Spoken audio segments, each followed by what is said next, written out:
It scares me that I can't count on the officials in this town to do their job.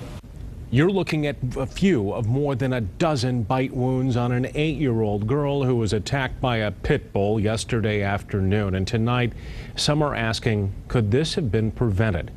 There are a lot of those concerns stemming from a neighbor who complained about the dogs before.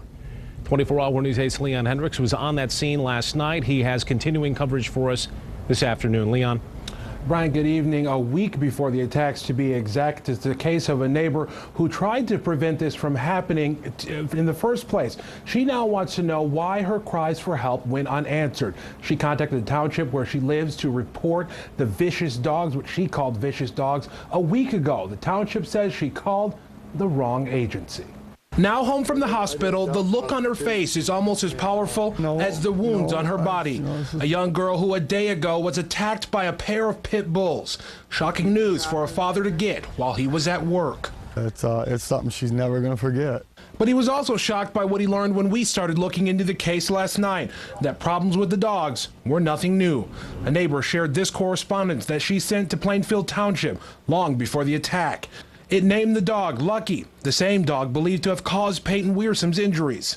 Daily he is let run loose, the letter said, with the female's dog who is of equal size in the backyard, and they attack each other in a vicious manner as if they are in training to learn to fight. If nobody takes a report like that serious, and then yesterday is the end result of it, something needs to be changed without. Plainfield Township officials admit that they knew of her concerns. Now somebody's looking for fingers to point. Well, we were advised about the dog situation, and we told the neighbor, call the county animal control because that's their jurisdiction. Okay, well, apparently the county animal control was not called by the neighbor, so they didn't have any record of it. So that's where we find ourselves. And I hope that the right thing is done as far as these animals in that situation. It was frustrating news for a dad whose daughter still has a lot of healing to do.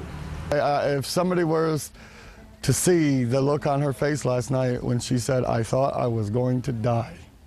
I mean, how do you deal with that as a parent? The little girl does seem to be doing better. She says she's still traumatized by the attack. It causes her stress when dealing with her own animals.